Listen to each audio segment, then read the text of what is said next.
Good afternoon, students. நான் ஜெயபிரகாஷ், இடைநிலை ஆசிரியர், கீழானூர். ஏற்கனவே நம்ம வித்யாகான் எக்ஸாமுக்காக பொது அறிவிலிருந்து வரக்கூடிய கேள்விகள் நம்ம ஒரு 10 கேள்விகள் முன்ன பார்த்தோம். இப்போ அடுத்தது வேறு ஒரு மாதிரி வினாத்தாளில் இருந்து வரக்கூடிய கேள்விகளை இந்த பகுதியில் நம்ம பார்க்கலாம். பொது அறிவு பகுதி பகுதி 4ஆக வரும். அதில் 10 கேள்வியும் உங்களுக்கு கேட்கப்படும். 91லேருந்து 100 வரைக்கும் அந்த நம்பர்ஸ் வரும். 91லேருந்து அந்த கொஷின் ஸ்டார்ட் ஆகும். சரிங்களா? இப்போது 91வது கேள்வி, கொடுக்கப்பட்ட உணவு சங்கிலியில் எக்ஸ் மற்றும் ஒய் என்ற உயிரினங்கள் எதனை குறிக்கிறது? இங்கே ஒரு படம் கொடுத்துருக்காங்க பாருங்கள். இந்த படத்தில் கீழே இருக்கிறது புல், அதை சாப்பிட்றது வெட்டுக்கிளி, அதுக்கு மேலே எக்ஸ்ன்னு கொடுத்துருக்காங்க. அதுக்கு இந்த பக்கம் ரைட் சைடில் பார்த்தீங்கன்னா ஆந்தை, அதுக்கப்புறம் ஒய்ன்னு கொடுத்துருக்காங்க. அந்த ஒய்க்கு பார்த்திங்கன்னா 2 அம்புக்குறி வருது. புல்லுலேருந்தும் ஒரு அம்புக்குறி வருது, ஆந்தையிலேருந்தும் ஒரு அம்புக்குறி வருது.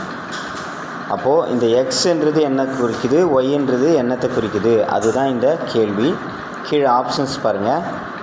ஃபஸ்ட் ஆப்ஷன் எக்ஸ் மாமிச உண்ணி, ஒய் தாவர உண்ணி. எக்ஸ் சர்வ உண்ணி, ஒய் மாமிச உண்ணி. எக்ஸ் தாவர உண்ணி, ஒய் தாவர உண்ணி. எக்ஸ் மாமிச உண்ணி, ஒய் சர்வ உண்ணி. பார்த்திங்கன்னா மாமிச உண்ணி அப்படின்றது மாமிசத்தை மட்டும், அதாவது விலங்குகளை மட்டும் சாப்பிடக்கூடிய உயிரினங்கள், அதை தான் மாமிச உண்ணி அப்படின்னு சொல்கிறாங்க. தாவர உண்ணினா தாவரங்களை மட்டும் சாப்பிடக்கூடிய உயிரினங்கள். ஃபார் எக்ஸாம்பிள் இந்த புலி, சிங்கம் இதெல்லாம் பார்த்திங்கன்னா மாமிசத்தை மட்டும், விலங்குகளை மட்டும்தான் அடித்து சாப்பிடும். அது காய்கறி சாப்பிடாது, புல்லெல்லாம் சாப்பிடாது. ஆனால் ஆடு, மாடு இதெல்லாம் பார்த்திங்கன்னா புல்லை தான் சாப்பிடும், தாவரங்களை தான் சாப்பிடும், விலங்கை சாப்பிடாது. அதுதான் தாவர உண்ணி. இப்போ சர்வ உண்ணி அப்படின்னு ஒன்று கொடுத்துருக்காங்க. அது எல்லாத்தையுமே சாப்பிடுவோம். இப்போ மனுஷன் நம்ம தாவரத்தையும் சாப்பிடுவோம், காய்கறியும் சாப்பிடுவோம், கறியையும் சாப்பிடுவோம், கோழிக்கறி, ஆட்டுக்கறி எல்லாம் கூட சாப்பிடுவோம். அப்போது நம்ம சர்வ உண்ணி. சரிங்களா? இப்போது எக்ஸ்ன்றது எதை குறிக்குது, ஒய்ன்றது எதை குறிக்குது, அதை தான் நம்ம பார்க்கணும். எக்ஸ்ன்றது பார்த்திங்கன்னா அம்புக்குறி எங்கேருந்து வருது, வெட்டுக்கிளியிலேருந்து வருது. அப்போது வெட்டுக்கிளியை சாப்பிடக்கூடிய ஒரு உயிரினமாக தான் அது இருக்கணும். அது என்னவாக இருக்கும்? மாமிச உண்ணி. அப்போ எக்ஸ் என்பது மாமிச உண்ணி. ரைட். ஒய் பார்த்திங்கன்னா ஆந்தையிலேருந்து ஒரு அம்புக்குறி வருது, புல் அதிலேருந்து ஒரு அம்புக்குறி வருது. அப்போது அது எல்லாத்தையுமே சாப்பிடக்கூடியது அப்படின்னு அர்த்தம். அப்போ அது சர்வ உண்ணி. ஒய்ன்றது சர்வ உண்ணி. அப்போது எந்த ஆப்ஷன் கரெக்டு? இ பார்த்திங்கன்னா எக்ஸ் மாமிச உண்ணி, ஒய் சர்வ உண்ணி. அதுதான் சரியான பதில். சரிங்களா? ரைட். இப்போ அடுத்தது 92வது கேள்வி, கீழ்கண்ட உயிரினங்களில் உள்ள ஒற்றுமை என்ன? கீழே 3 படம் கொடுத்துருக்காங்க. அந்த 3 படத்தில் ஒற்றுமை என்ன அப்படின்னு கேட்குறாங்க. ஃபஸ்ட்டு என்ன இருக்குது? கொசு. 2வது புறா மாதிரி இருக்குது. ஓகே, புறானே வச்சுப்போம். 3வது வெட்டுக்கிளி. சரியா? அப்போது இதிலிருந்து வரக்கூடிய இந்த 3த்துலேயும் ஒற்றுமையாக வரக்கூடியது எது? அவைகள் ஊர்வன, அவைகள் பறப்பன, அவைகள் பூச்சிகளை உண்பன, அவைகள் தங்களது குஞ்சுகளை பாதுகாக்கும். இப்போ பார்த்திங்களா, இது ஊர்வன அப்படின்னா ஊர்ந்து போகிறது. எதெல்லாம் ஊர்ந்து போகும்?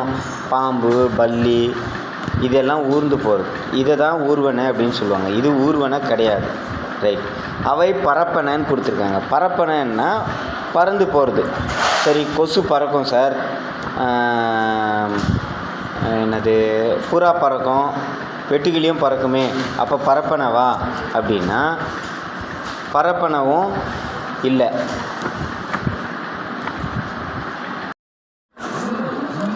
பார்த்திங்கன்னா 3மே பறக்கக்கூடியது தான். அப்போது அவைகள் பறப்பன இருக்கே, அது சரியாக வருமா அப்படின்னு பார்த்தா அதுதான் கிடையாது. பறந்தாலும் அது பரப்பன வகையில் வராது. கொசு பறந்தாலும் வெட்டுக்கிளி பறந்தாலும் அது ரெண்டுமே பூச்சிகள் வகையில் தான் வருமே தவிர பரப்பன வகையில் வராது. மூணாவது பாருங்கள், அவைகள் பூச்சிகளை உண்பன. இது எல்லாமே பூச்சிகளை சாப்பிடக்கூடியது தான். அப்போது தான் சரியான பதில். நான்காவது பார்த்திங்கன்னா, அவைகள் தங்களது குஞ்சுகளை பாதுகாக்கும் அப்படின்னு கொடுத்துருக்கு. இதில் பார்த்திங்கன்னா புறாவை தவிர ரெண்டுமே குஞ்சு பொரிக்காது. அதாவது குஞ்சை பாதுகாக்காது, விட்டுட்டு பறந்துடும். அது பாட்டுட்டு முட்டையிட்டுட்டு பறந்து போயிடுமே தவிர அதை பாதுகாக்காது. புறா மட்டும்தான் பாதுகாக்கும். அப்போது இந்த ஆப்ஷன் வராது. ஆப்ஷன் தான் சரியான பதில். அவைகள் பூச்சிகளை உண்பன. அடுத்த கேள்வி பாருங்கள், 93வது கேள்வி. ஒருவர் மலேரியாவால் பாதிக்கப்பட்டால் அவரிடம் எந்த அறிகுறி தென்படும்? அதுக்கு முன்னாடி இந்த கொசுக்களை பற்றி சில இன்ஃபர்மேஷன் சொல்கிறேன், நல்லா தெரிஞ்சுக்குங்க. கொசுக்களில் மொத்தம் 112 வகையான கொசுக்கள் இருக்குது.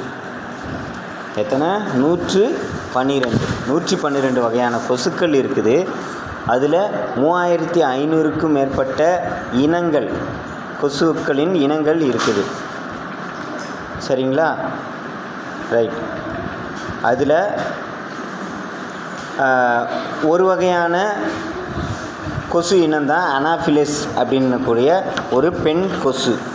இந்த பெண் கொசு தான் மலேரியா உருவாகிறதுக்கு, அனாஃபிலிஸ் என்ற பெண் கொசு தான் மலேரியான்ற நோய் உருவாகிறதுக்கு ஒரு காரணமான பெண் கொசுவாக இருக்குது.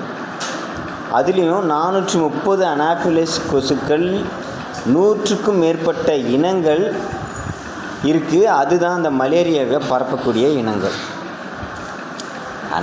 அனாஃபிலிஸ் கொசுக்கள்லேயே 430 கொசுக்கள் இருக்குது. அதில் 100க்கும் மேற்பட்ட இனங்கள், அந்த இனங்கள் உடைய இந்த கொசுக்கள், பெண் கொசுக்கள் தான் மலேரியாவை பரப்புறதுக்கு காரணமாக இருக்கக்கூடிய கொசுக்கள். இப்போ கேள்விக்கு வருவோம். ஒருவர் மலேரியாவால் பாதிக்கப்பட்டால் அவரிடம் எந்த அறிகுறி தென்படும்? ஒருத்தர் மலேரியாவால் பாதிக்கப்பட்டிருக்காரு அப்படின்னா அவருக்கு என்ன அறிகுறி தென்படும் அப்படின்னு சொல்லி கேட்குறாங்க. முதலாவது ஆப்ஷன் பாருங்கள், காய்ச்சல் மற்றும் வயிற்று வலி. காய்ச்சல் இருக்கும், ஜுரம் இருக்கும், வயிற்று வலி. ரெண்டாவது குளிர் காய்ச்சல். மூணாவது காய்ச்சல், வாந்தி, வயிற்றுப்போக்கு. நான்காவது வயிற்றுப்போக்கு. இதில் சரியான பதில் பார்த்திங்கன்னா ஆப்ஷன் காய்ச்சல், வாந்தி, வயிற்றுப்போக்கு. இது மூணுமே இருக்கக்கூடியது தான் மலேரியா. ஜுரமும் இருக்கும், விட்டு விட்டு ஜுரம் வரும், வாந்தி இருக்கும், வயிற்றுப்போக்கும் இருக்கும். இதுதான் மலேரியாவுக்கான அறிகுறிகளாக இருக்குது. சரிங்களா? இப்போ அடுத்த கேள்வி. ஒரு விதையானது முளைவிடுவதற்கு எடுத்துக்கொள்ளும் நேரம் முளைக்கும் நேரம் ஆகும். விதைகளின் முளைக்கும் நேரமானது எதை பொறுத்து மாறுபடும்? ஒரு விதையை நம்ம போட்டு மண்ணில் போட்டு புதைச்சி வச்சிடுறோம், தண்ணி ஊற்றி விட்றோம், அது முளைக்குது இல்லையா? உடனே முளைச்சிடாது. இன்றைக்கி ஊற்றி வச்சா, இன்றைக்கி புதைச்சி வச்சா நாளைக்கு முளைச்சிருமா? முளைக்காது. அது குறிப்பிட்ட டைம் எடுத்துக்கும். அதை தான் முளைக்கும் நேரம் அப்படின்னு சொல்கிறது. அந்த முளைக்கும் நேரம் எடுத்துக்கொள்ளக்கூடிய நேரமானது எதை பொறுத்து மாறுபடும் அப்படின்னு சொல்லி கேட்குறாங்க. ஆப்ஷன்ஸ் பாருங்கள். ஃபர்ஸ்ட் ஆப்ஷன் காற்று மற்றும் சூரிய வெளிச்சம். ரெண்டாவது சூரிய வெளிச்சம். மூணாவது வெப்பநிலை மற்றும் காற்று. நான்காவது வெப்பநிலை மற்றும் ஈரப்பதம். இப்போ இதில் பார்த்தீங்கன்னா காற்று மற்றும் சூரிய வெளிச்சம் இது ரெண்டு மட்டுமே வச்சு விதை வளர்ந்துருமா அப்படின்னா கிடையாது. அதுக்கு என்ன தேவை? தண்ணியும் தேவை. ரைட், அதில் அந்த ஆப்ஷன் இல்லை. ரெண்டாவது ஆப்ஷன் சூரிய வெளிச்சம். சூரிய வெளிச்சத்தை மட்டும் வச்சு முளைச்சிருமா அப்படின்னா அதுவும் இல்லை. மூணாவது வெப்பநிலை மற்றும் காற்று. வெப்பநிலையும் காற்று மட்டும் இருந்தால் போதுமா அப்படின்னா அதுவும் இல்லை. 4வது ஆப்ஷன் பாருங்கள், வெப்பநிலை மற்றும் ஈரப்பதம். வெப்பநிலை அதாவது அதிகமான வெப்பநிலையும் இருக்கக்கூடாது, அதிகமான சூடும் இருக்கக்கூடாது, ரொம்ப குறைச்சாவும் இருக்கக்கூடாது. அதுக்கு குறிப்பிட்ட வெப்பநிலை வேணும். அது மட்டும் இல்லாமல் ஈரப்பதம், தண்ணி ஊற்றுறதுனால அந்த மண்ணில் ஈரம் இருக்கும், அந்த ஈரப்பதமும் அந்த விதைக்கு தேவை. இது வச்சு தான் அது முளைக்கக்கூடிய நேரம் மாறுபடும். ஸோ கரெக்டான ஆன்சர் ஆப்ஷன் இ, வெப்பநிலை மற்றும் ஈரப்பதம். அடுத்த கேள்வி பாருங்கள், 95வது கேள்வி. இந்த கேள்வியை நல்லா புரிஞ்சுக்கிட்டு பதில் சொல்லுங்கள். கீழ்கண்ட பரிசோதனையிலிருந்து நாம் அறிவது. அங்கே ஒரு படம் கொடுத்துருக்காங்க. வெளியில் ஒரு டேபிள் மேலே ஒரு மெழுகுவர்த்தி எரிஞ்சிக்கிட்டே இருக்குது. அதுக்கு பக்கத்தில் பார்த்தீங்கன்னா ஒரு டம்ளருக்குள்ளே அந்த மெழுகுவர்த்தியை வச்சுருக்காங்க. அது அணைஞ்சிருது, எரியல, அணைஞ்சிருது. இதுக்கு என்ன, இதில் இருந்து நமக்கு என்ன தெரியுது அப்படின்றது தான் இந்த கேள்வி. முதல் கேள்வி, அந்த கேள்விக்கான ஆப்ஷன் பாருங்கள். எரிவதற்கு காற்று தேவை. 2வது, எரிவதற்கு மெழுகுவர்த்தி தேவை. காற்றானது அழுத்தத்தை வெளியிடுகிறது. மெழுகுவர்த்தி எரியாத பொருள். பார்த்திங்கன்னா இந்த ஆப்ஷன்ஸ் எல்லாம் எரிவதற்கு காற்று தேவை. ஒரு பொருள் எரியணும் அப்படின்னா அங்கே காற்று இருந்தால் தான் எரியும், இல்லைன்னா அந்த பொருள் எரியாது. பார்த்திங்கன்னா இப்போ இந்த மெழுகுவர்த்தி பார்த்திங்கன்னா வெளியே வெளிச்சிருக்காங்க, அதாவது எதையும் மூடாமல் தனியாக வச்சுருக்காங்க. அது நல்லா பிரகாசமாக ஒளிர் விட்டு எரியுது. காரணம் அங்கே அதை சுற்றி காற்று இருக்குது. அந்த காற்றை பயன்படுத்தி அது எரியுது. சரிங்களா? அடுத்து பார்த்திங்கன்னா அந்த டம்ளரால் மூடும்போது என்ன ஆகுதுன்னா, டம்ளருக்குள்ளேயும் காற்று இருக்கும். அப்போ எரியாதா சார் அப்படின்னா எரியும், கொஞ்ச நேரம் தான் எரியும், அதுக்கப்புறம் அணைஞ்சிரும். அதுக்கு என்ன, ஏன் அது மாதிரி அணைஞ்சிருது அப்படின்றத நான் இப்போ பின்னாடி சொல்கிறேன். 2வது ஆப்ஷன், எரிவதற்கு மெழுகுவர்த்தி தேவை அப்படின்றாங்க. எரிவதற்கு மெழுகுவர்த்தி மட்டும்தான் தேவையானா இல்லை, எது வச்சாலும் எரியும். பேப்பர் போட்டாலும் எரியும், சாதாரண ஒரு காஞ்சி போன குச்சியை கொளுத்தினாலும் எரியும். அப்போ இந்த மெழுகுவர்த்தி மட்டும்தான் தேவை அப்படின்றது சரியான பதில் கிடையாது. 3வது, காற்றானது அழுத்தத்தை வெளியிடுகிறது அப்படின்றாங்க. காற்றானது அழுத்தத்தை வெளியிட்டாலும் வெளியில் வச்சுருக்கக்கூடிய மெழுகுவர்த்தியும் அணைஞ்சி போனோம் இல்லையா, ஆனால் அது எரியுது. அப்போ அதுவும் சரியான பதில் கிடையாது. மெழுகுவர்த்தி எரியாத பொருள் அப்படின்னு சொல்கிறாங்க. மெழுகுவர்த்தி எரியாத பொருள் கிடையாது, எரியும். ஏன்னா அந்த மெழுகுவர்த்தின்றது என்னது, ஒரு கொழுப்புக்கு நடுவில் ஒரு நூலை வச்சு அதை வச்சிருவாங்க. அந்த திரியில் நம்ம கொளுத்தி வச்சாதான் அந்த கொழுப்பை பயன்படுத்தி அந்த திரியானது ஒளிர்விடும், எரியும். அது மூலமாக அந்த வெளிச்சம் உண்டாகும். ஸோ மெழுகுவர்த்தின்றது எரியக்கூடிய ஒரு பொருள் தான், எரியாத பொருள் கிடையாது. அப்போ எது தான் சார் ஆன்சர் அப்படின்னா, எரிவதற்கு காற்று தேவை. இதுதான் சரியான பதில். சரி, காற்று இருந்தால் எரிஞ்சிருமா அப்படின்னா அதுவும் இல்லை. அப்படி பார்த்திங்கன்னா இப்போ அந்த மெழுகுவர்த்தி மேலே டம்ளர் வச்சு மூடிடுறாங்க. அங்கே இருக்கக்கூடிய வாயு எரிஞ்சு மொத்தம் எங்கே போயிடும், அங்கேயே தானே இருக்கும். காற்று எங்கேயும் வெளியே போகாது இல்லையா, உள்ளே தான் இருக்கணும். அப்போ தொடர்ந்து எரியணும் இல்லை மெழுகுவர்த்தி, எரியுதா, எரியல, அணைஞ்சிருது. அப்போது அதுக்கு தேவை காற்றில் இருக்கக்கூடிய ஆக்சிஜன் அப்படின்ற ஒரு வாயு. இந்த ஆக்சிஜன்ற வாயு தான் ஒரு பொருள் தொடர்ந்து எரிவதற்கு துணை புரியும். அப்போ அங்கே இருக்கக்கூடிய அந்த டம்ளருக்கு உள்ளே இருக்கக்கூடிய காற்றில் ஆக்சிஜன் இருக்குது. நமக்கு ஏற்கனவே நம்ம படிச்சிருக்கோம் காற்றில் என்னென்ன இருக்குதுன்னு. நைட்ரஜன் இருக்குது, ஆக்சிஜன் இருக்குது, கார்பன் டை ஆக்சைடு இருக்குது, மற்றும் மந்த வாயுக்கள்னு சொல்லக்கூடிய நியான், கிரிப்டான் இதெல்லாம் நிறைய அதில் இருக்குது. ஹைட்ரஜன் இதெல்லாம் இருக்குது. ஸோ அந்த காற்றில் இருக்கக்கூடிய ஆக்சிஜனை மட்டும் பயன்படுத்தி அந்த மெழுகுவர்த்தி எரியுது. அதில் அந்த ஆக்சிஜன் தீர்ந்த உடனே அது மொத்தம் என்னவா மாறிடுதுன்னா கார்பன் டை ஆக்சைடாகவும் நைட்ரஜனாகவும் அந்த காற்று அந்த டம்ளருக்குள்ளே அடைப்பட்ட பகுதியில் அந்த வாயுக்கள் மட்டும்தான் இருக்குது. அதனால் அந்த மெழுகுவர்த்தியால் தொடர்ந்து எரிய முடியல. அப்போது தொடர்ந்து எரியணும் ஒரு பொருள் அப்படின்னா காற்றில் இருக்கக்கூடிய ஆக்சிஜன் மிக மிக முக்கிய பங்கு வகிக்குது. அதனால் மட்டும்தான் எரியும், வேறு எதுக்கும் எரியாது. அப்போ அந்த ஆக்சிஜனோட வேறு பயன்கள் என்னென்ன? நம்ம உயிர் வாழ்கிறதுக்கு நம்ம ஒரு வாயுவை சுவாசிக்கிறோம் இல்லையா? காற்றிலிருந்து ஆக்சிஜன் அப்படின்ற வாயுவை தான் நம்ம என்ன பண்ணுறோம், உள்ளே மூச்சு இழுக்கும்போது உள்ளே இழுக்கிறோம். அந்த ஆக்சிஜன் தான் உள்ளே போயிட்டு லங்ஸ் வழியாக போயிட்டு அங்கே உள்ள அந்த ரத்தத்தை வந்து அது என்ன பண்ணுது, அதில் இருக்கக்கூடிய கார்பன் டை ஆக்சைடை எடுத்துக்கிட்டு ஆக்சிஜனாக மாற்றி நம்ம உடம்புக்கெல்லாம் அனுப்புது. நம்ம மூச்சு வெளிவிடும்போது கார்பன் டை ஆக்சைடு வாயு வெளியே வந்துடுது. ஸோ அப்போது சுவாசிக்கிறதுக்கு ஆக்சிஜன் பயன்படுது. அது மட்டும் இல்லாமல் ஒரு பொருள் எரியணும் அப்படின்னா அதுக்கும் துணை புரியறதுக்கு ஆக்சிஜன்ற ஒரு பொருள் வாயு மிக பயனுள்ளதாக இருக்குது. சரிங்களா? அடுத்த கேள்வி பார்ப்போம். பாருங்கள், 96வது கேள்வி.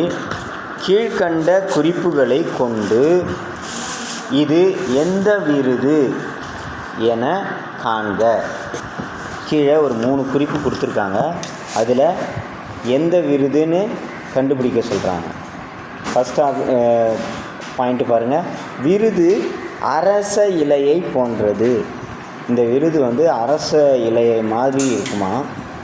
ரெண்டாவது, விருதின் நடுவில் சூரியன் மற்றும் கதிர்கள் உள்ளன. அந்த விருதோட நடுவில் சூரியன் மற்றும் அதோட கதிர்கள் இருக்கும். மூணாவது, விருதின் பின்புறம், அந்த விருதுக்கு பின்புறம் பார்த்திங்கன்னா தேசிய சின்னம் உள்ளது. தேசிய சின்னம் உள்ளது. இது என்ன விருது அப்படின்னு சொல்லி கேட்குறாங்க. ஆப்ஷன்ஸ் எல்லாம் பாருங்கள். பத்மபூஷன் விருது, பரம்வீர் சக்ரா விருது, அசோக சக்ரா விருது, பாரத ரத்னா விருது. இப்போ இந்த 4 ஆப்ஷன் கொடுத்துருக்காங்க. இப்போது அந்த விருதுகளில் எது சரியான பதில் அப்படின்னு பார்த்தா பாரத ரத்னா விருது இதுதான் இந்த கேள்விக்கான சரியான பதில். அதுக்கு முன்னாடி இந்த பத்மபூஷன் விருது, பரம்வீர் சக்ரா விருது, அசோக் சக்ரா விருதெல்லாம் என்ன சார் அப்படின்னா அதை பற்றி நம்ம கொஞ்சம் பார்த்துடலாம். இப்போ இந்த பத்மபூஷன் விருது அப்படின்றது இந்தியாவில் வழங்கக்கூடிய ஒரு விருது. இந்த விருது எல்லாமே இந்திய நாட்டில் வழங்கக்கூடிய ஒரு விருதுகள். அதில் பத்மபூஷன் அப்படின்றது இந்தியாவில் வழங்கக்கூடிய 3வது உயரிய விருதாக இது கருதப்படுகிறது. இந்த பத்மபூஷன் இது யாருக்கு தருவாங்க அப்படின்னா ஒவ்வொரு ஆண்டும் ஒருவருக்கு தருவாங்க. அவர் ஏதாவது ஒரு துறையில், அவர் எந்த துறையில் சார்ந்திருக்காரோ அந்த துறையில் அவர் சிறப்பான ஒரு பங்கு வகிச்சிருந்தால் தான் அவருக்கு இந்த பத்மபூஷன் விருது தருவாங்க. ஃபார் எக்ஸாம்பிள், இப்போது ஒருத்தர் அறிவியல் துறையில் நல்லா சாதிச்சிருக்காரு அப்படின்னா அவரோட அந்த சாதனையை பாராட்டி அவருக்கு இந்த பத்மபூஷன் விருது தருவாங்க. அப்படி 2021 ஆண்டு வரை 2021 ஆண்டு வரை 1270 பேருக்கு இந்த பத்மபூஷன் விருது நம்ம இந்திய அரசாங்கம் கொடுத்துருக்குது. இதை யார் கொடுப்பாங்க அப்படின்னா குடியரசுத் தலைவர் கொடுப்பாங்க. ஓகேவா? அடுத்தது பரம்வீர் சக்ரா விருது. இந்த பரம்வீர் சக்ரா விருது அப்படின்றது என்ன அப்படின்னா ஆர்மியில் இருக்காங்க இல்லையா, படை வீரர்கள், அவர்களுடைய வீரச் செயலை போற்றும் வகையில் தரக்கூடிய விருது. இது எப்போ தருவாங்க அப்படின்னா போர்க்காலம். இப்போ நம்ம நாட்டுக்கும் வேறு ஒரு நாட்டுக்கும் சண்டை நடக்குது, போர் நடக்குது அப்படின்னா அந்த போர்க்காலத்தில் சிறப்பாக செயல்பட்ட போர் வீரர்களுக்கு தான் இந்த விருது வழங்கப்படும். இது ஒரு சிலருக்கு உயிரோடு இருக்கும்போதும் தருவாங்க, ஒரு சிலருக்கு இறந்த பிறகு அவருடைய குடும்பத்தினருக்கு இந்த பரம்வீர் சக்ரா விருது தருவாங்க. ஓகேவா? அடுத்தது பார்த்திங்கன்னா அசோக் சக்ரா விருது. இந்த அசோக் சக்ரா விருதும் படை வீரர்களுக்கு தான் தருவாங்க, வீர செயல்களுக்காக தருவாங்க. ஆனால் இது அமைதி காலத்தில் சிறப்பாக செயல்பட்ட ஒரு படை வீரருக்கு தருவாங்க. இது போர்க்காலத்தில் இல்லை, மற்ற காலத்தில், அதாவது பேரிடர் மேலாண்மை அப்படின்னு சொல்லுவாங்க இல்லையா, புயலோ வெள்ளமோ நிலச்சரிவு இந்த மாதிரி ஆபத்தான காலங்களில் மக்களுக்கு அந்த வீரர் சிறப்பான முறையில் ஒரு செயலை செஞ்சிருப்பார். வீரதீர செயல் அப்படின்னு சொல்லுவோம் இல்லையா, அந்த மாதிரி ஒரு மிகச்சிறப்பான வேலையை செஞ்சுருந்தால் தான் அவரை பாராட்டி கொடுக்கக்கூடிய விருது தான் இந்த அசோக் சக்ரா விருது அப்படின்றது. பாரத ரத்னா விருது அப்படின்றது என்ன அப்படின்னா, இந்தியாவோட மிக உயரிய விருது இதுதான், இந்த பாரத் ரத்னா விருது அப்படின்றது. பாரத் ரத்னா விருதுன்னா பாரதம்னா இந்தியா, ரத்னானா ரத்தினம், பாரதத்தின் ரத்தினம் அப்படின்னு அர்த்தம். அப்போது இந்த பாரதத்துக்கே இவர் தான் ரத்தினம் அப்படின்னு சொல்லி ஒருத்தருக்கு தரக்கூடிய விருது தான் இந்த பாரத ரத்னா விருது.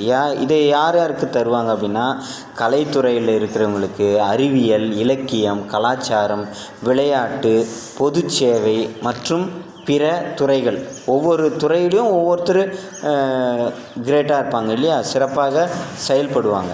அப்போ அவங்கள பாராட்டி தரக்கூடிய விருது தான் இந்த பாரத ரத்னா விருதுன்றது. இதுவும் வருடம் தருவாங்க, ஒருத்தருக்கு தருவாங்க.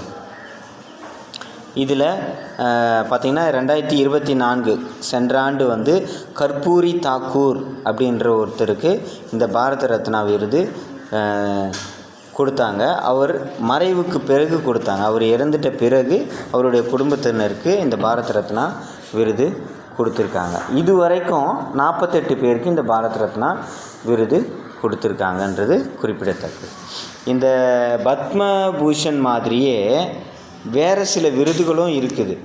அந்த விருதுகளை பற்றியும் நான் சொல்லிடுறேன், கேட்டுக்கோங்க.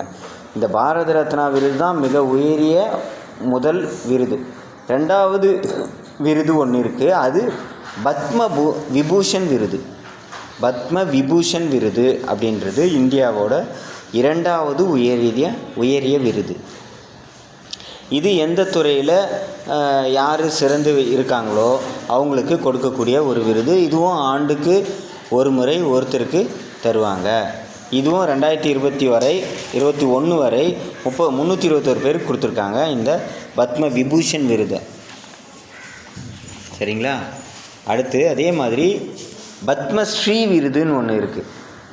இந்த பத்மஸ்ரீ விருது இந்தியாவோட 4வது உயரிய விருது.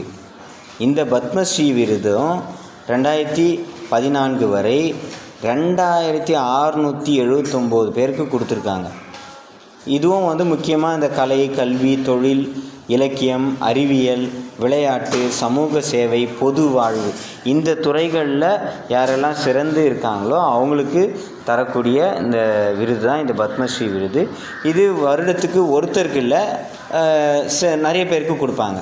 யாரெல்லாம் அந்தந்த துறைகளில் சிறப்பாக அந்தந்த வருஷம் செயல்பட்டு இருக்காங்களோ அவங்களுக்கு தரக்கூடிய இந்த விருது தான் இந்த பத்மஸ்ரீ விருது. இது 4வது உயரிய விருதாக இது கருதப்படுகிறது. அப்போ முதல் விருது என்ன? பாரத ரத்னா விருது. 2வது உயரிய விருது பத்ம விபூஷன் விருது. 3வது உயரிய விருது பத்மபூஷன் விருது. 4வது உயரிய விருது பத்மஸ்ரீ விருது. ஓகேயா? இது இல்லாமல் வேறு சில விருதுகளும் இருக்குது, அதை பற்றியும் நான் சொல்லிடுறேன். அர்ஜுனா விருதுன்னு ஒன்று இருக்குது. இந்த அர்ஜுனா விருதுன்றது விளையாட்டு வீரர்களுக்கு அவர்களை பாராட்டி, அவர்களுடைய நல்ல செயல்களை பாராட்டி, நல்லா சிறப்பாக விளையாடுறாங்க அப்படின்றத பாராட்டி தரக்கூடியது தான் அர்ஜுனா விருது. இது விளையாட்டுத்துறையில் கொடுக்கக்கூடிய 2வது உயரிய விருது. அதில் முதல் உயரிய விருது எது சார் அப்படின்னா, கேல் ரத்னா விருது அப்படின்னு ஒன்று இருக்குது. இந்த கேல் ரத்னா விருது தான் இந்தியாவில் உயரிய விருது, விளையாட்டு வீரர்களுக்கு தரக்கூடியது. கேல் ரத்னா அப்படின்னா இது இந்தியில் கேல்னா விளையாட்டு, ரத்னானா ரத்தினம். அப்போ விளையாட்டுத்துறையில் ரத்தினமாக செயல்படக்கூடிய ஒருத்தருக்கு இந்த விருதை தருவாங்க. சரிங்களா? இதை இப்போது நம்முடைய பிரதம அமைச்சர் மோடி அவர்கள் அந்த பேரை வந்து இப்போது மேஜர் தயான் சந்த் கேல் ரத்னா விருது அப்படின்னு சொல்லி மாற்றி வச்சாங்க. இதுக்கு முன்னாடி வந்து ராஜீவ்காந்தி கேல் ரத்னா விருது அப்படின்னு இருந்தது. இவர் வந்த பிறகு இதை மேஜர் தயான் சந்த் கேல் ரத்னா விருது அப்படின்னு சொல்லி அதுக்கு பேர் மாற்றிட்டாங்க. சரி, இந்த தயான் சந்த் அப்படின்னா யார் சார் அப்படின்னா, அவர் ஒரு மிகச்சிறந்த ஹாக்கி வீரர். இந்தியாவோட தேசிய விளையாட்டு அப்படின்னு சொல்லி ஹாக்கியை நம்ம சொல்லிக்கிட்டு இருக்கோம் இல்லையா, அது வந்து பை ரெக்கார்டு கிடையாது. அஃபிஷியலாக இந்தியாவோட நேஷ்னல் கேம் வந்து ஹாக்கி இல்லை. ஆனால் அப்படி சொல்லிக்கிட்டு இருக்கோம், ஹாக்கி தான் சிறந்த விளையாட்டுன்றதுனால ஹாக்கியை வந்து நம்முடைய தேசிய விளையாட்டாக கருதி நம்ம சொல்லிக்கிட்டு இருக்கோம். சரி, அந்த ஹாக்கியில் மிகச்சிறந்த ஒரு வீரராக இந்த மேஜர் தயான் சந்த் அப்படின்றவர் இருந்தார். அவர் வந்து எந்த காலத்தில் இருந்தார்னா 1905 1979 தான் அவரோட வாழ்நாள். இந்த டைமில் அவர் என்ன சாதனை பண்ணியிருக்காரு அப்படின்னா, 1928 1932 1936 இந்த 3 வருஷங்களில் நடந்த ஒலிம்பிக் போட்டியில் இந்தியா ஹாக்கியில் விளையாடிச்சு. அதில் தொடர்ந்து தங்கப்பதக்கம் வென்றாங்க இந்தியா. அதுக்கு மிக முக்கிய காரணம் இந்த தயான் சந்த் அப்படின்றவர் தான். அவர் மாதிரி இதுவரைக்கும் இன்னும் ஹாக்கி டீமில் வேறு யாருமே விளையாடலை. அப்படி ஒரு மிகச்சிறந்த ஒரு ஹாக்கி வீரராக இந்த தயான் சந்த் இருந்தார். அவரோட அந்த அந்த விளையாட்டு திறமையை பாராட்டி அவருக்கு மேஜர் பட்டம் கொடுத்தாங்க. அதனால தான் மேஜர் தயான் சந்த் அப்படின்னு சொல்லி அவரோட பேரில் மேஜர் தயான் சந்த் கேல் ரத்னா விருது அப்படின்னு சொல்லி இந்த விளையாட்டு விருதை வந்து தராங்க. அடுத்தது அதே மாதிரி விளையாட்டு விருதிலேயே துரோணாச்சாரியா விருது அப்படின்னு ஒன்று இருக்குது. அது என்ன சார் அப்படின்னா, இந்த விளையாட்டு வீரர்களை பயிற்றுவிக்கிறாங்க இல்லையா, பயிற்றுனர்கள், விளையாட்டு பயிற்சியாளர்கள், அவர்களுக்கு அவர்களுடைய செயலை பாராட்டி மிக சிறப்பாக நீங்கள் பயிற்சி கொடுக்குறீங்க அப்படின்னு சொல்லி துரோணாச்சாரியா விருது அப்படின்னு சொல்லி அவங்களுக்கு தரக்கூடிய விருது தான் இந்த துரோணாச்சாரியா விருது. இது யாருக்கு தருவாங்கன்றதை சொல்லிட்டேன். அது எப்படி இருக்குன்னா, வில்வித்தை ஒருத்தர் வில்லு விடுற மாதிரி இருக்கும், ஒரு வெண்கல சிலை, அது தருவாங்க. அது கூட ரூபாய் 5 லட்சம் மதிப்புள்ள நிதியையும் சான்றிதழும் அவருக்கு தருவாங்க. ஸோ சிறப்பாக பயிற்சி விற்கிறவங்களுக்கு தான் இந்த துரோணாச்சாரியா விருது வழங்கப்படும். ஓகேவா? சரி, இதெல்லாம் தான் நம்ம இந்தியாவில் தரக்கூடிய விருதுகள்.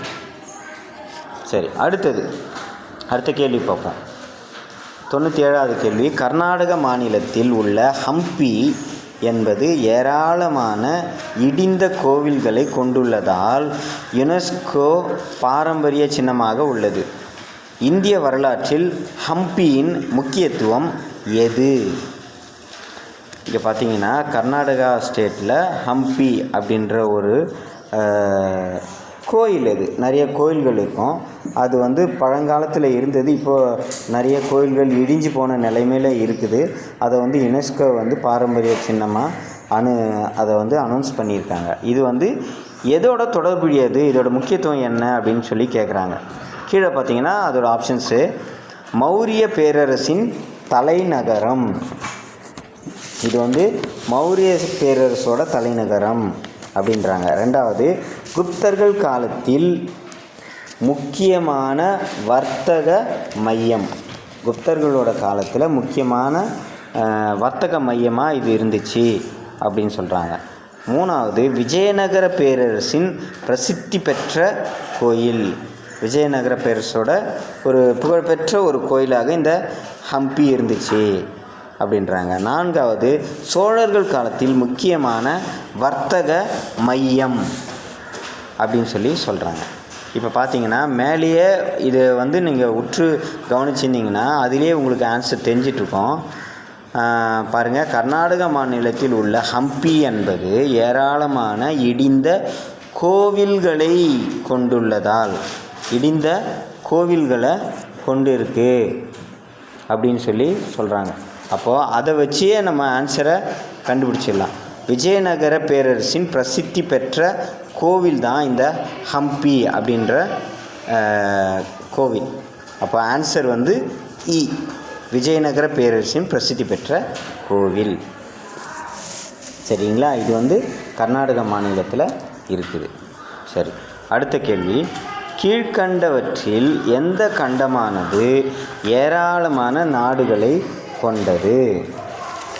சரி, நம்ம உலகத்தில் மொத்தம் எத்தனை கண்டங்கள் இருக்குன்றது உங்களுக்கு தெரியும் இல்லையா? மொத்தம் 7 கண்டங்கள் இருக்குது.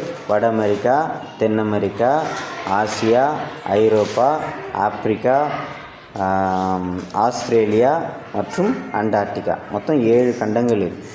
இந்த கண்டங்களில் இங்கே 4 கண்டங்கள் கொடுத்துருக்காங்க. இதில் எந்த கண்டத்தில் அதிகமான நாடுகள் இருக்குது அப்படின்றது தான் கேள்வி. First option Asia, second option ஐரோப்பா, மூணாவது ஆப்ஷன் ஆஸ்திரேலியா, நான்காவது ஆப்ஷன் ஆப்பிரிக்கா. சரி, இப்போது அதுக்கான பதிலை பார்க்குறதுக்கு முன்னாடி இந்த கண்டங்களில் எத்தனை நாடுகள் இருக்குது அப்படின்றத நான் ஒரு ஜிஸ்ட் கொடுத்துட்றேன், பார்த்துக்குங்க. வட அமெரிக்கா கண்டத்தில் மொத்தம் 23 நாடுகள் இருக்குது. தென் அமெரிக்கா கண்டத்தில் 12 நாடுகள் இருக்குது. ஆசியா கண்டத்தில் 49 நாடுகள் இருக்குது. ஐரோப்பாவில் 44 நாடுகள் இருக்குது.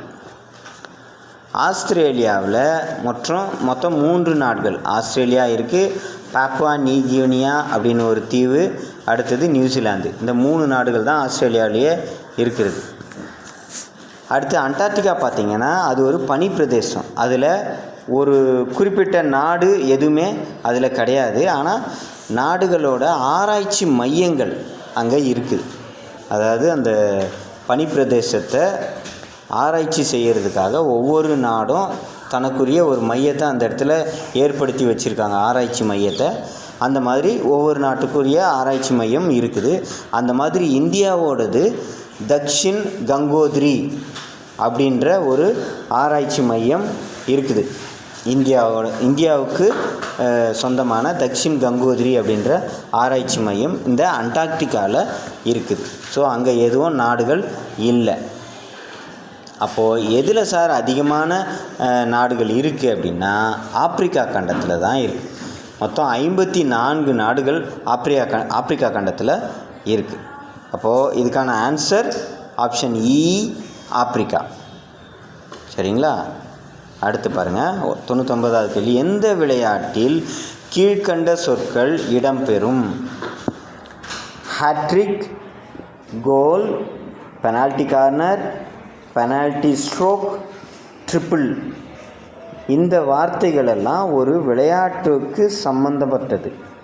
கீழ்கண்ட ஒரு 4 விளையாட்டு போட்டி கொடுத்துருக்காங்க. அதில் எது சம்மந்தப்பட்டது அப்படின்னு கேட்குறாங்க. ஃபர்ஸ்ட் ஆப்ஷன் ஹாக்கி, ரெண்டாவது கூடைப்பந்து, மூன்றாவது கால்பந்து, நான்காவது பூப்பந்து. ஹாக்கின்றது உங்களுக்கு தெரியும், ஒரு பால் வெள்ளை கலரில் இருக்கும். அந்த பாலை வந்து ஒரு பேட்டில் கீழே வளைவாக இருக்கும். அந்த பேட்டில் கீழே அப்படியே தட்டிகிட்டே போய் கோலில் அடிப்பாங்க. இதுதான் ஹாக்கின்றது. கூடைப்பந்துன்றது பேஸ்கெட் பால்னு சொல்லுவோம் இல்லையா? மேலே வந்து வளைவான ஒரு கம்பி இருக்கும், அது கீழே வலை தொங்க விட்டுருப்பாங்க. நம்ம கையில் இருக்க பாலை தூக்கி அந்த பொந்துக்குள்ளே அந்த வலைக்குள்ளே போட்டு கீழே வரும். இது வந்து கூடைப்பந்து அப்படின்றது. கால்பந்து ஃபுட்பால் உங்களுக்கு தெரியும். பூப்பந்துன்றது பேட்மிண்டன் வந்து 2 இருக்குது. ஒன்று ஷட்டில் கார்க் ஒன்று இருக்குது, இன்னொன்று பாலில் விளையாடக்கூடிய பேட்மிண்டன் இருக்குது. அதை பால் பேட்மிண்டன் சொல்லுவாங்க. ஷட்டில் கார்க் பிளேயர்ஸ் தான் நம்ம நாட்டில் இருக்கக்கூடிய பிவி சிந்து, இவங்கெல்லாம் வந்து ஷட்டில் கார்க் பிளேயர்ஸ். அப்போ பூப்பந்து என்ன சார் அப்படின்னா, அதுவும் சின்ன ஒரு மஞ்சள் கலரில் இருக்கக்கூடிய பந்து. நீங்கள் டென்னிஸ் பால் பார்த்துருப்பீங்க, அது கொஞ்சம் பெருசாக இருக்கும். இது வந்து அதை விட சைஸில் ரொம்ப சின்னதாக இருக்கும். உள்ள காற்றெல்லாம் இருக்கும், பூ மாதிரி இருக்கும், அதுதான் அதுக்கு பேர் பூப்பந்து அப்படின்றது. ஸோ இந்த விளையாட்டுகளில் மேற்குறிப்பிட்டப்பட்ட வார்த்தைகள் எதில் வரும் அப்படின்னு பார்த்தீங்கன்னா ஹாக்கி கேமில் தான் இதெல்லாம் வரும். ஹாக்கியில் தான் கோல் இருக்குது. ஹேட்ரிக்ன்றது தொடர்ந்து 3 முறை அடிக்கிறது ஹேட்ரிக்ன்றது, பெனால்ட்டி கார்னர்ன்றது, அப்புறம் பெனால்ட்டி ஸ்ட்ரோக்கு, ட்ரிப்பிள், இது எல்லாமே வந்து ஹாக்கி விளையாட்டுக்கு சம்மந்தப்பட்டது. ஸோ சரியான பதில் ஆப்ஷன் அ, ஹாக்கி. அடுத்து கடைசி கேள்வி, ரவீந்திரநாத் தாகூரால் இயற்றப்பட்ட தேசபக்தி பாடல் எது? இப்போ தேசபக்தி பாடல்கள் கீழே 4 கொடுத்துருக்காங்க. அதில் எது ரவீந்திரநாத் தாகூர் எழுதினார் அப்படின்றது தான் உங்களுக்கு நல்லாவே தெரியும் இல்லையா? எது? நம்முடைய தேசிய கீதத்தை தான் அவர் எழுதினார். ஜனகண மன அப்படின்னு தொடங்கக்கூடிய தேசிய கீதத்தை தான் அவர் எழுதினார். ஸோ ஆப்ஷன் இ இதுதான் சரியான பதில். வந்தே மாதரம் அப்படின்னு ஒரு பாட்டு இருக்குது. வந்தே மாதரம் அப்படின்னு வரும். அந்த பாட்டை வந்து பக்கிங்ஹாம் சாட்டர்ஜி அப்படின்றவர் எழுதினார். அவரும் நம்ம நாட்டை சேர்ந்தவர் தான். மா துஜே சலாம் இந்த பாட்டும் நீங்கள் கேள்விப்பட்டிருக்கீங்க. இது வந்து நம்ம ஏஆர் ரஹ்மான் இயற்றிய ஒரு பாடல் தான் இந்த மா துஜே சலாம் அப்படின்றது. அதுக்கு முன்னாடி சாரே ஜஹாசே அச்சா, இது இந்தோசிதான் அமாரா, இந்த பாட்டும் நம்ம கேள்விப்பட்டிருக்கோம். இது எல்லாத்துலேயும் இதெல்லாமே வந்து நம்ம இந்திய நாட்டுக்கு சம்மந்தப்பட்டது தேசபக்தி பாடல்கள். அதில் மிக முக்கியமானது ஜனகண மன அப்படின்னு சொல்லக்கூடிய நம்முடைய தேசிய கீதம். இதை தான் ரவீந்திரநாத் தாகூர் அப்படின்றவர் எழுதினார். இவர் வந்து வெஸ்ட் பெங்காலை சேர்ந்தவர், மேற்கு வங்காளத்தை சேர்ந்த ஒரு கவிஞர். இவர் எழுதின கீதாஞ்சலி அப்படின்ற ஒரு புத்தகத்தில் இருந்து தான் இந்த ஜனகணமன அப்படின்ற பாடல் வந்து இடம்பெற்றிருக்கு. அதை எடுத்து தான் நமக்கு தேசிய கீதமாக வச்சுருக்காங்க. சரிங்களா ஸ்டூடெண்ட்ஸ்? இப்போ இந்த வீடியோவை திரும்ப பாருங்கள். ஏதாவது டவுட் இருந்ததுன்னா கேளுங்க, நான் சொல்கிறேன். இந்த கொஷின்ஸ்க்கும் இந்த மாதிரி கொஷின்ஸ் நான் ஒரு சிலது அனுப்புகிறேன், அதையும் நீங்கள் ஒர்க் ஷீட்டில் பண்ணுங்கள். நான் அந்த விருதுகள் சொன்னேன் இல்லையா, அதோட ஃபோட்டோஸையும் நான் உங்களுக்கு அனுப்பி வைக்கிறேன். அதையும் நீங்கள் பார்த்தீங்கன்னா உங்களுக்கு நல்ல கிளாரிட்டி வரும். எந்தெந்த விருது எப்படி இருக்கும் அப்படின்றது உங்களுக்கு தெரியும். ஓகே ஸ்டூடெண்ட்ஸ், டேக் கேர், பாய்.